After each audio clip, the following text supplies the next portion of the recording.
Bangladesh cricket বোর্ডের অ্যাকাউন্টে জমা পড়েছে হাজার হাজার কোটি টাকা। সংখ্যাটা 1 বা 2 হাজারে সীমাবদ্ধ নয়। সব সম্পদের হিসাব মেলালে রীতিমতো 5,000 কোটি হাজার মালিক বাংলাদেশ ক্রিকেট বোর্ড।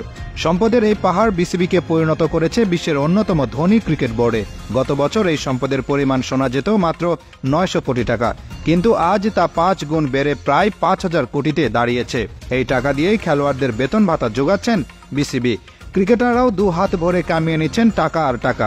বর্তমানে ক্রিকেটের 3 ফরম্যাটেই অধিনায়কত্ব করছেন নাজমুল হাসান শান্ত। 2024 সালের কেন্দ্রীয় চুক্তিতে থাকা ক্রিকেটারদের মধ্যে একজন তিনি। অধিনায়ক হিসেবে প্রতি মাসে বিসিবির কাছ থেকে সর্বোচ্চ 9,10,000 টাকা বেতন ভোগ করছেন শান্ত।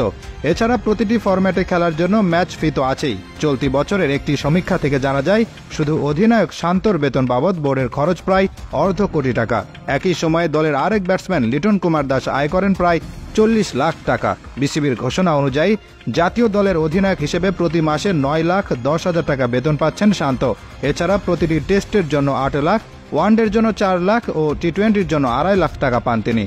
তাছাড়া লিটন কুমার দাস প্রতি মাসে 6,05,000 টাকা বেতন ভোগ করছেন বিসিবির কাছ থেকে। ক্রিকেটারদের বিপুল পরিমাণ আয় নিয়ে কারো তেমন আপত্তি থাকার কথা নয়, কিন্তু প্রশ্ন উঠছে অন্য জায়গায়। তাদের পেছনে কারিগরি টাকা খরচ করার পরও দেশের ক্রিকেট তাদের কাছ থেকে কি পেয়েছে, তাই বিপুল পরিমাণ পারিশ্রমিক নিয়ে স্বাভাবিকভাবেই প্রশ্ন তুলেছেন নেটিজেনরা।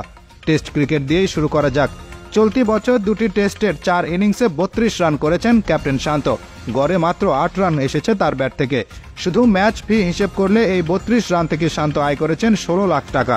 হিসাব করলে প্রতি রানের জন্য শান্তর আয় দাঁড়ায় প্রায় 50,000 টাকা। এবার আসি ওয়ানডে ক্রিকেটে। 3 ম্যাচে শান্তর সংগ্রহ 163 রান।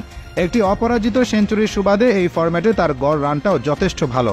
এই ফরম্যাট থেকে শান্তর আয় ছিল রান প্রতি প্রায় 14,724 টাকা।